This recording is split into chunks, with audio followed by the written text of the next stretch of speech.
Hello, Facebook fans and YouTube fans of DX Engineering.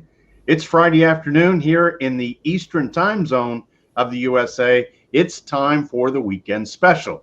I'm Tim, K3LR, and with me today is one of our blog writers from onallbands.com. It's Mark, K8MSH. Welcome, Mark. Thank you, Tim. And so, Mark, why don't you tell our viewers a little bit about what you do from a blogging standpoint for the onallbands.com website. Well, I write about pretty much everything topic-wise. It has to do with ham radio. I've done things about antennas, amplifiers, you name it, I've probably written about it.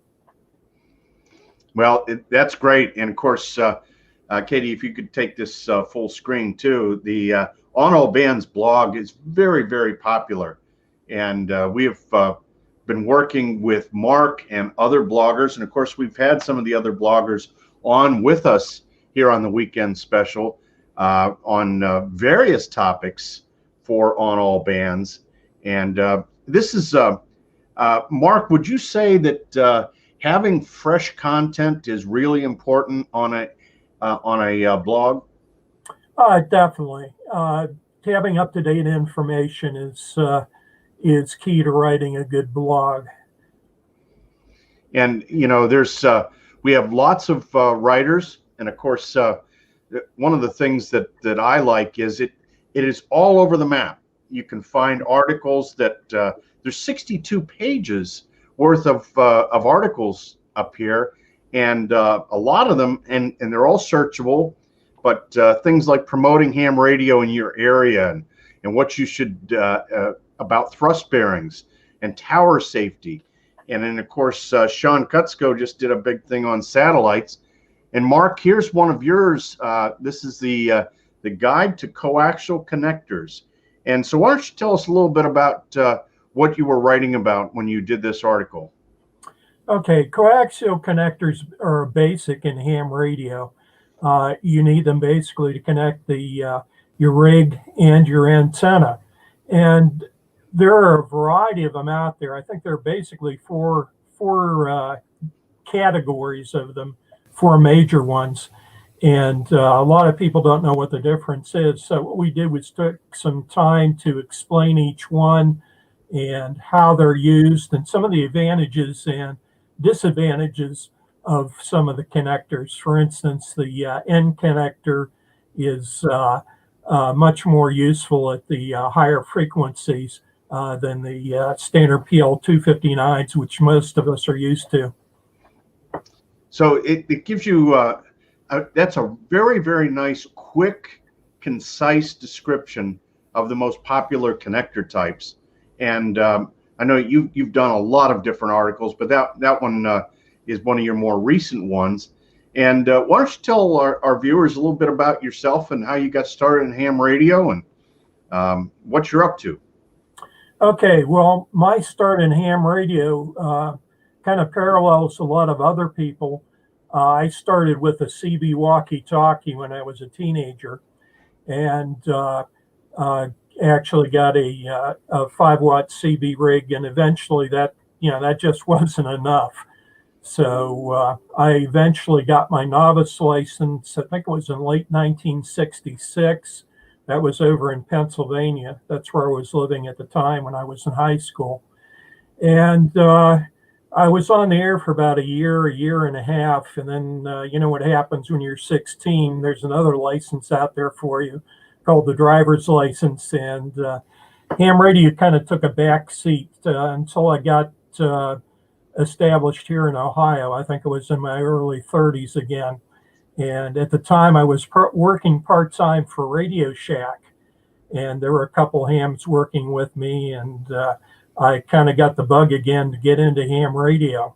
So that's where I started again. I started again with a novice license, took a general class test, I think it was 1988. And I learned one thing at that time. If you remember back in that era, you had to wait for the FCC to come to a particular location. In this case, it was Pittsburgh. and they had it, I believe it was at the Soldiers and Sailors Memorial Hall down in Oakland. And they had the testing in the ballroom, and I couldn't remember exactly, all the details. But one thing that stood out was the fact that everybody piled in front of the speaker. This is at the time when you had to take a code test. And I didn't get it. It was my first time there. And when they started sending the CW, it was echoing all over the hall. And it was really tough to copy. So the next time I took my test, at that time I passed the written test, but not the CW test. So the next time I went down there, I made sure I was there half an hour early, and I was sitting right in front of the speaker. So I didn't miss a thing. And of course, the other thing too that kind of shook me a little bit, this was also the time when they used the multiple choice tests. It was a sample QSO.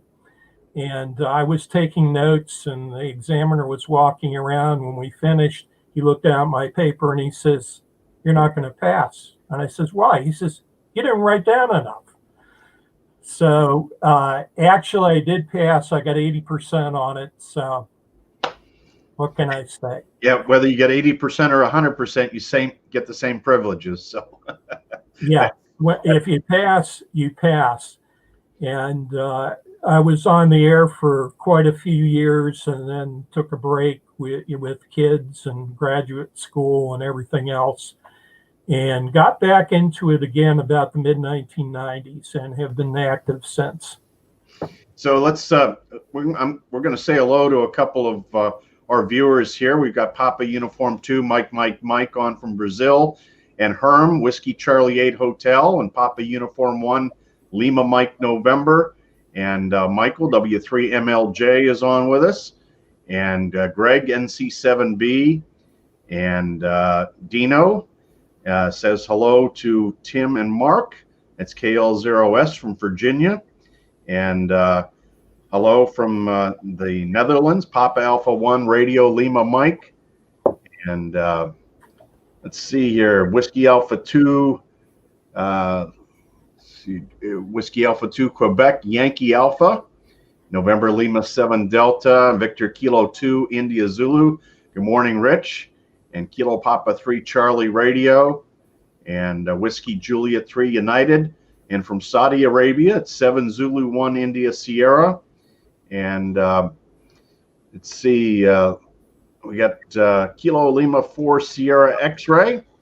And Kevin's in here, Kilo Lima 7 Kilo Yankee, and Whiskey Delta 8 November, Victor November, Kilo 6 Juliet Oscar, Levi from Team Exuberance. Levi operated here in 2019, did a great job. Danny, K0 Delta Echo Papa, Kilo Echo 9 Bravo Victor, Michael, Whiskey 1 Quebec Papa, and John says, Happy New Year from Kilo Mike 8 Victor in Cleveland, and wrap this up so you can make sure the key I just ordered ships today. It will ship tonight, John. If it's in stock, it's shipping tonight.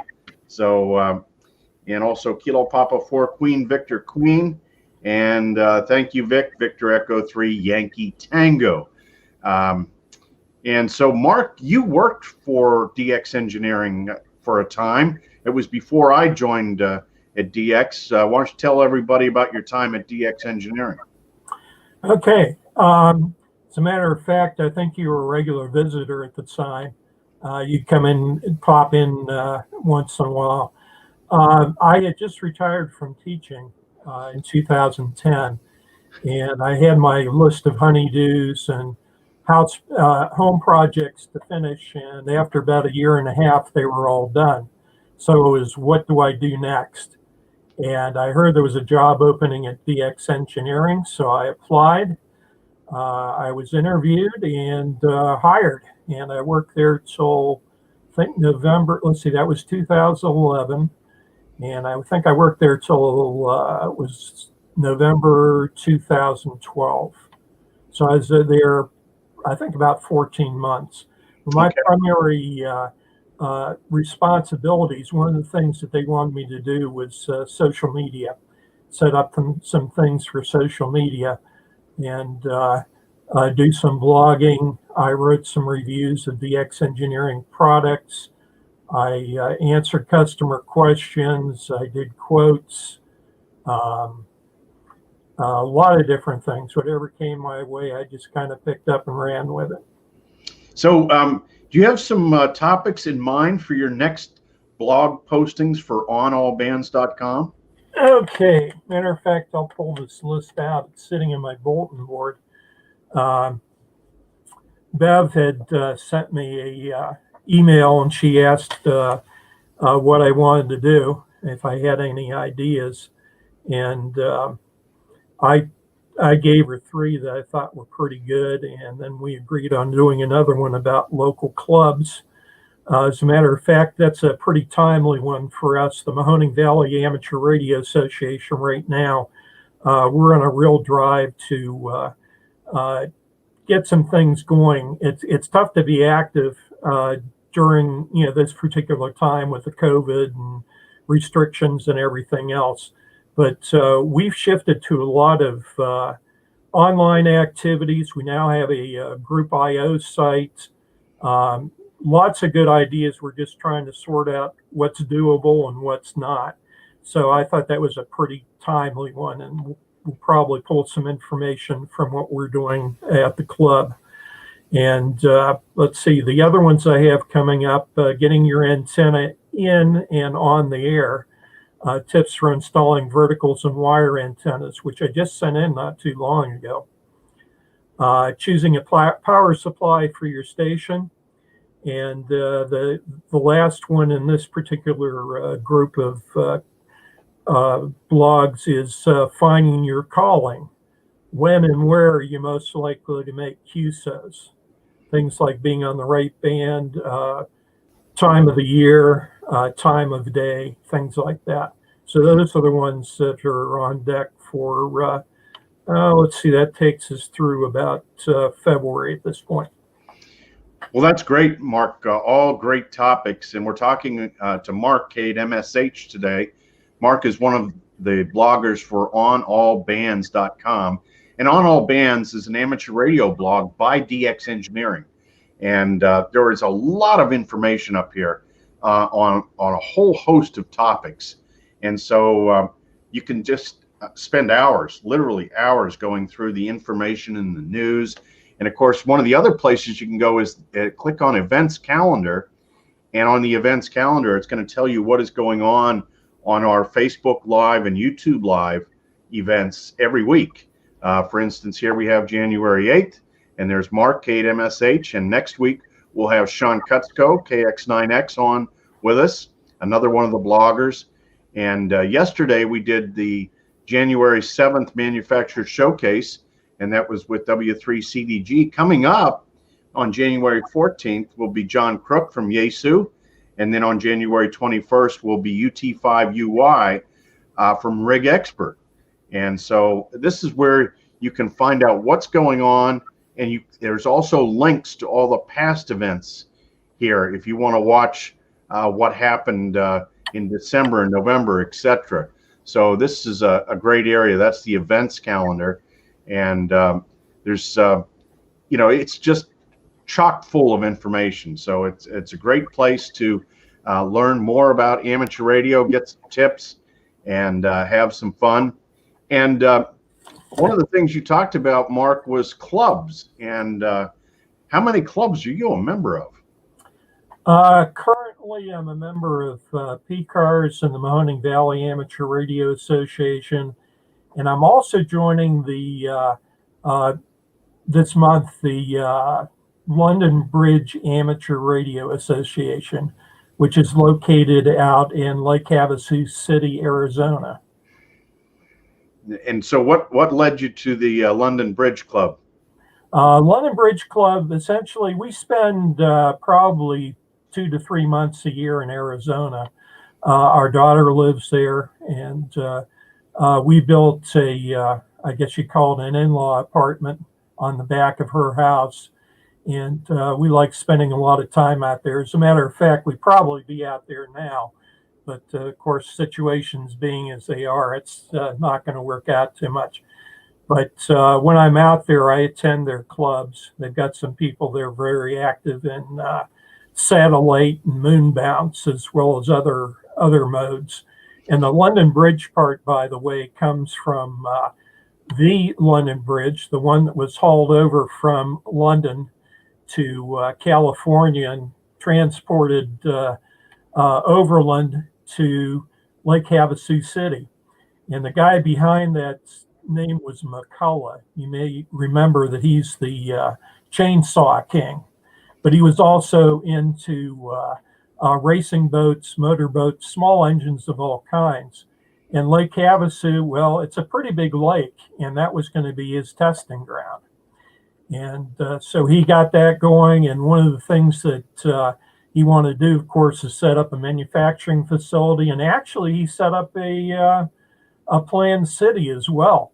And he wanted to have some attraction to get people to come there. And when he got a chance to buy the London Bridge, that was the big attraction at that point. I've been there. I used to run a cellular network that gave cellular service to Lake Havasu, so I'm very familiar with that. But that's a great story. And we have Mike 7 Whiskey Oscar Bravo on with us, and Mark N4BCD from Huntsville. He's glad to be able to watch these podcasts while teleworking from home. And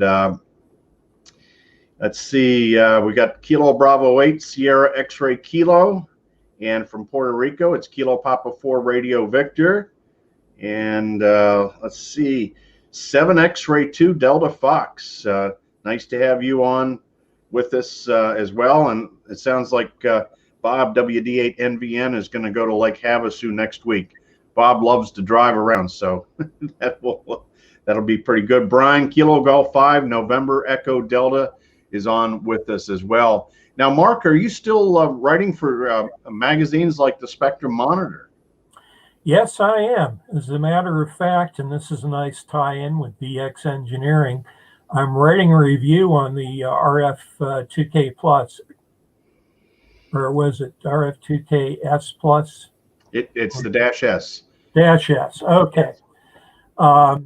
That's been my latest toy that I've been playing with, and I've come up to visit Corey a couple of times, get some background and so forth.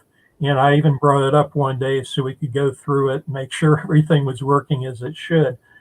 So that's going to be coming up pretty soon. I think February, as a matter of fact. I'm just finishing it up now and probably should go to Ken probably early next week.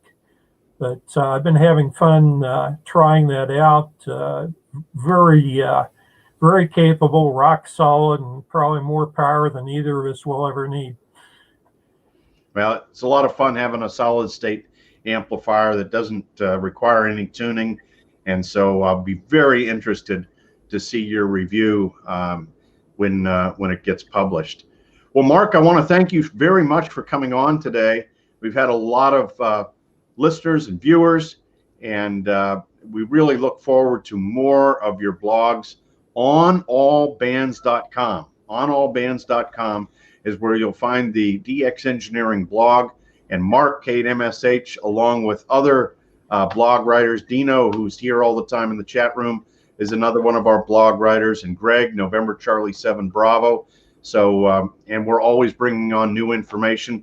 Mark's got 3 or 4 blogs that he's going to work on here in the next few weeks. So lots of up-to-date information coming soon. So we want to thank everybody for coming on today with us. And we hope everybody has a great weekend. The North American QSO party is on CW starting tomorrow afternoon at 18 Zulu. So lots to do on ham radio. Just get on the air and make QSOs or tune around and see what's going on the bands. But for now, 73 from DX Engineering. Thank you, Tim.